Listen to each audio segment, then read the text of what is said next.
Hello friends, welcome to my YouTube channel Ravi Infotech. Friends, जैसा कि last 3 videos में हमने देखा कि हम ऑक्टल, हेक्साडेसिमल और बाइनरी नंबर के साथ कैसे काम करते हैं। दोस्तों, यहाँ पर मैं एक कंप्लीट प्रोग्राम बनाकर आपको दिखाता हूँ ताकि आप उन सारे नंबरों के साथ काम कर सकें। सारे फॉर्म में लिखकर दिखाना चाहता हूँ। तो यहाँ पे हम स्टार्ट करते हैं। Int p is equal to let's say 15। तो ये आप देख सकते हो, ये मेरा डेसिमल लिटरल है। Int q is equal to, अगर हम जीरो पहले लगा देते हैं तो ये मेरा ऑक्टल लेटर हो गया। ये सारी बातें हमने इंडिविजुअल वीडियोस में की हुई है। Int r is equal to, hexadecimal के लिए हम लोग क्या करते हैं, जीरो के साथ कैपिटल एक्स या स्मॉल एक्स, जो भी आप चाहे लगा सकते हैं। ये हो गया हेक्साडेसिमल।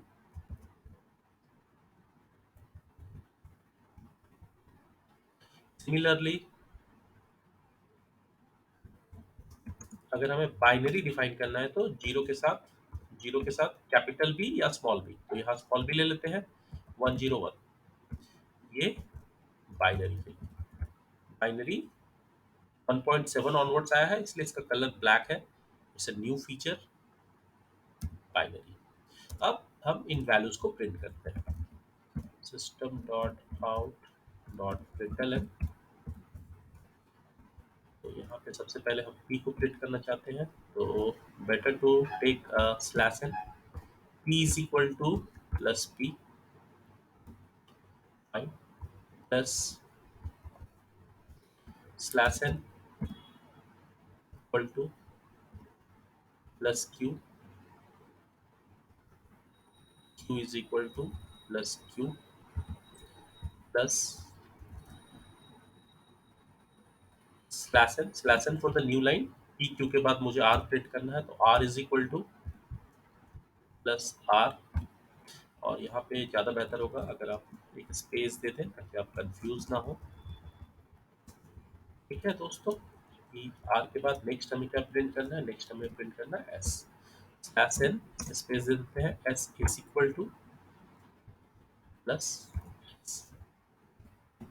सेव करते हैं।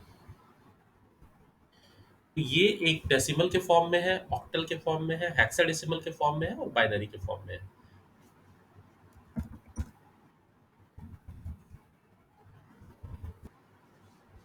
Yes, compiled.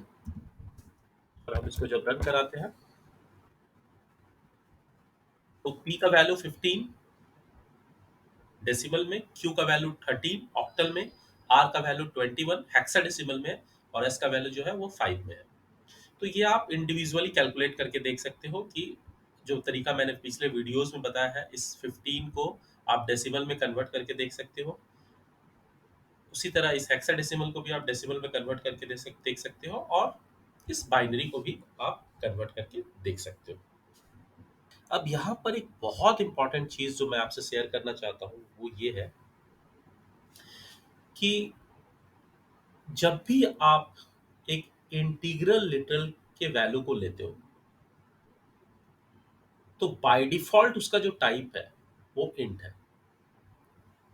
So by default by default the type of an integral literal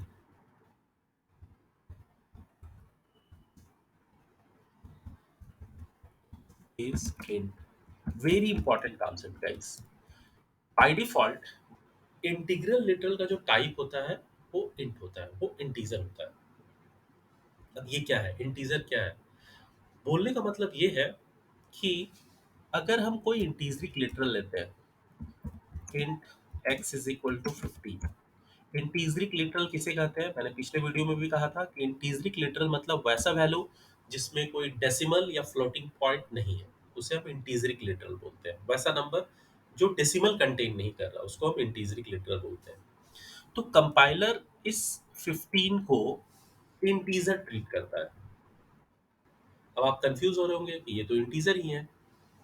तो एक्चुअली इंटीजरिक लिटरल में, जब हम इंटीजरिक लिटरल की बात करते हैं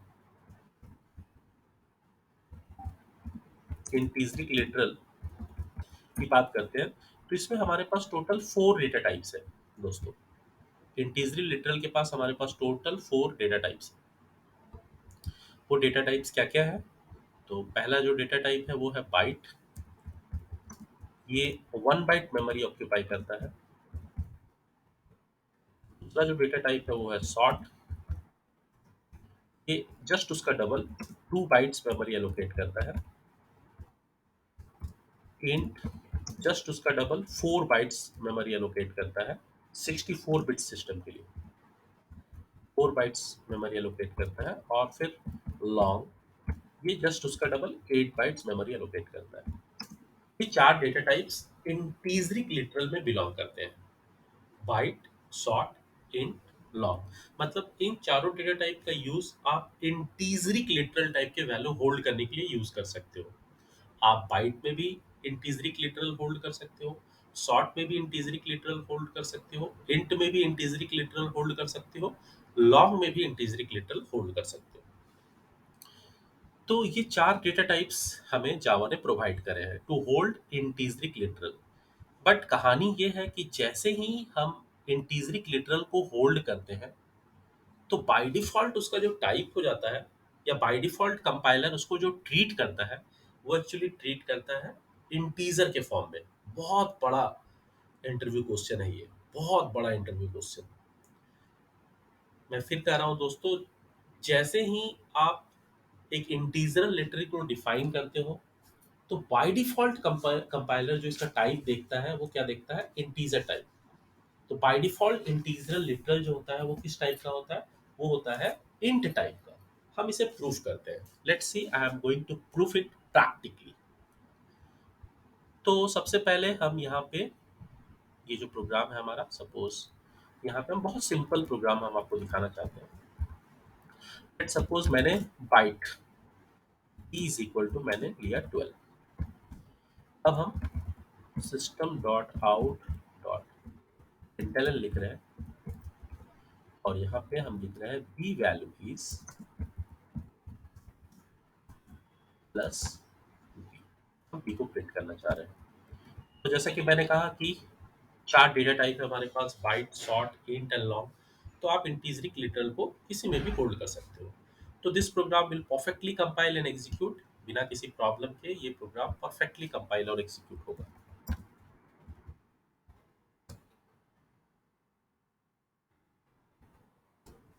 यस, की वैल्यू इज 12, नो प्रॉब्लम, बिल्कुल सही। लेकिन प्रॉब्लम कब आएगा? देखिए दोस्तों, प्रॉब्लम कब आएगा?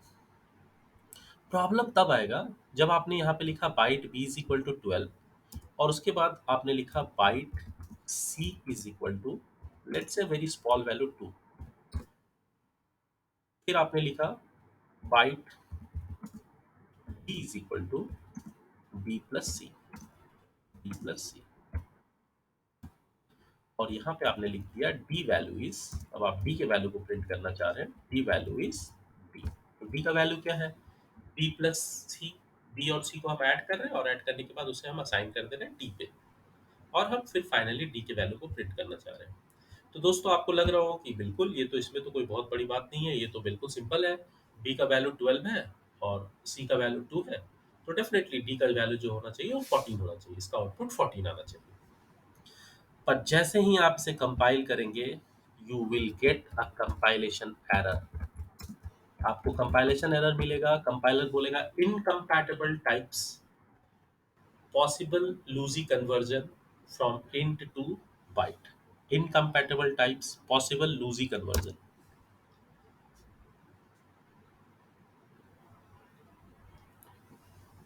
Incompatible types, possible lossy conversion from int to byte. ये कैसे हो रहा है? यहाँ पे क्या हो रहा है? ये कैसे संभव है? यहाँ पर बाइट में हम असाइन कर पाए बी, उसको हम प्रिंट किए, कोई प्रॉब्लम नहीं। बाइट में हम 2 असाइन कर रहे हैं सी में, यहाँ पे भी कोई प्रॉब्लम नहीं हो रहा होना चाहिए। जब ये 12 को होल्ड कर पा रहा है, तो 2 को भी होल्ड करना चाहिए। और जब हम इनको ऐड कर रहे हैं बी प्लस सी, और फिर हम डी में असाइन करके जब हम प्रिंट कर रहे हैं, तो मेरे को प्रॉब्लम आ रहा है। और दोस्तों, आप बहुत अच्छे से देखिए, जो प्रॉब्लम आ रहा है वो कहाँ आ रहा है, प्रॉब्लम 7 लाइन नंबर पे आ रहा है। 7 लाइन नंबर पे प्रॉब्लम आने का क्या मतलब हुआ कि जब आप इन दोनों नंबर को ऐड कर रहे हो, तब यहाँ पे प्रॉब्लम आ रहा है। ठीक है, अब इसका सॉल्यूशन क्या है? इसका सॉल्यूशन ये है कि आप यहाँ से बाइट को हटा दो और यहाँ पे आप इंट डिफाइन करो, लाइन नंबर 7। अब ये प्रॉब्लम सॉल्व।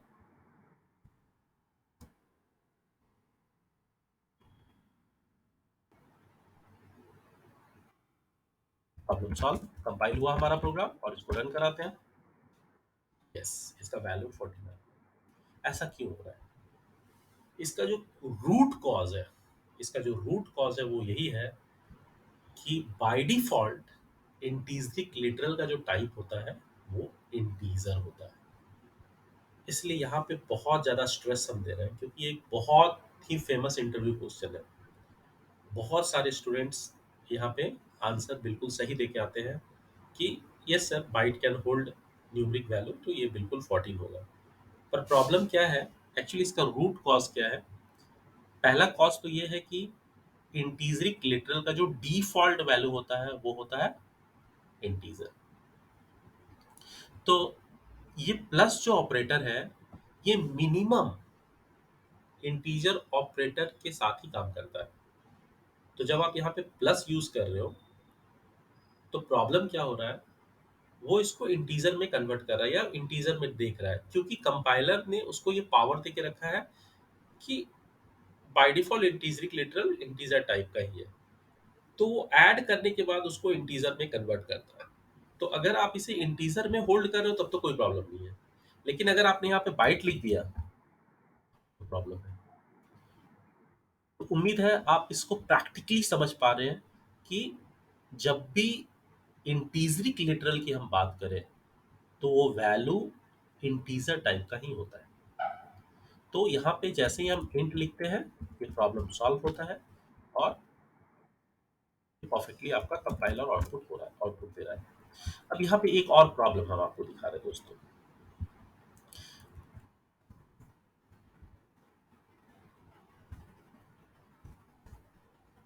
मान लीजिए मेरे पास byte b is equal to 12 है।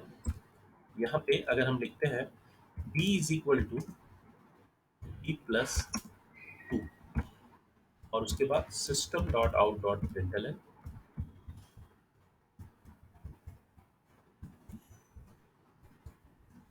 b is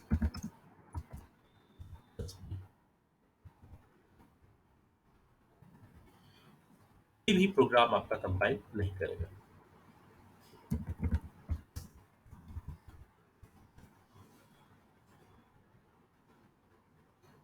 yes, same incompatible types possible lossy conversion from int to bite.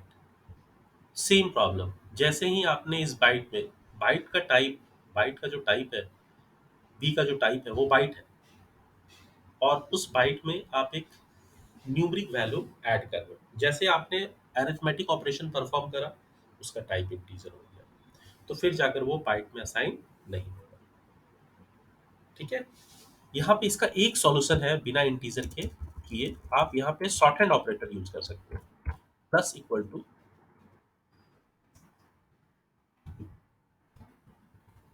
E plus equal to 2। ये एक शॉर्ट हैंड ऑपरेटर है, ये एप्लीकेबल है, इसके थ्रू आप इसका आउटपुट जनरेट कर सकते हैं शॉर्ट हैंड ऑपरेटर का यूज करके, ना कि अरिथमेटिक ऑपरेटर का यूज करके।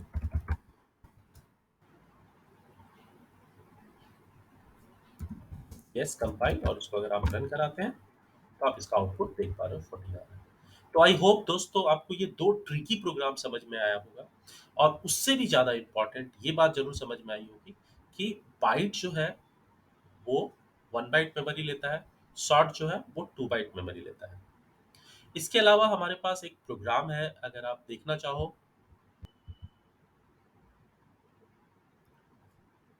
यस दोस्तों, ये एक प्रोग्राम है टेस्ट 11। यहाँ पे आप देखो, यहाँ पर प्रीडिफाइंड क्लास, यहाँ पे बाइट अगर हम बी स्मॉल लिखते हैं तो वो प्रीडिफाइंड डेटा टाइप, बाइट का बी अगर कैपिटल है तो प्रीडिफाइंड क्लास। डोंट वरी, इसके बारे में हम लोग बात करेंगे। और यहाँ पे इसका मिनिमम वैल्यू और मैक्सिमम वैल्यू, उसी तरह सॉर्ट का मिनिमम वैल्यू, मैक्सिमम वैल्यू, फिर इंटीजर का मिनिमम वैल्यू, मैक्सिमम वैल्यू। उसी तरह से लॉन्ग का मिनिमम वैल्यू, मैक्सिमम वैल्यू।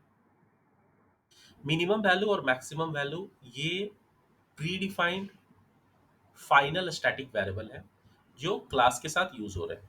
हम लोग इस पे डिटेल बात करेंगे। तो अगर मैं इस प्रोग्राम को कंपाइल करूं, इस प्रोग्राम का पाथ थोड़ा अलग है। डी जावा इंट्रोडक्शन इंटीजरिक literal TLS Java c test 11 dot Java Java test 11। ये आप देख सकते हो, इसका रेंज बता रहा है। तो आप देख सकते हो बाइट का रेंज जो है वो -128 से लेके 127 तक है। शॉर्ट का ये रेंज है, और इंटीजर का ये रेंज है, और लॉन्ग का रेंज ये है। यानी शॉर्ट में, सॉरी बाइट में आप 127 से ज़्यादा बड़ा वैल्यू होल्ड नहीं कर सकते, इसलिए ये 1 बाइट मेमोरी लेता है। उसी तरह शॉर्ट में 32,767 से ज़्यादा बड़ा वैल्यू आप होल्ड नहीं कर सकते। इंटीजर में इतने बड़े वैल्यू को होल्ड किया जा सकता है, और लॉग में इतने बड़े वैल्यू को होल्ड किया जा सकता है। तो ये प्रोग्राम आपको रेंज बता रहा है। प्रोग्राम में क्या है वो हम लोग बाद में डिस्कस करेंगे, लेकिन ये इस प्रोग्राम के थ्रू इस तरीके से आप यहाँ पे रेंज निकाल सकते हैं। आपको पता चल रहा है कि ये बाइट का रेंज है, शॉर्ट का रेंज है, इंटीजर का रेंज है, लॉन्ग का रेंज है। तो दोस्तों, आज की वीडियो में इतना ही। नेक्स्ट वीडियो में मैं फिर से एक ट्रिकी क्वेश्चन लेके आऊंगा इंटीजर और लॉन्ग के साथ। तो तब तक के लिए अपना ध्यान रखिए।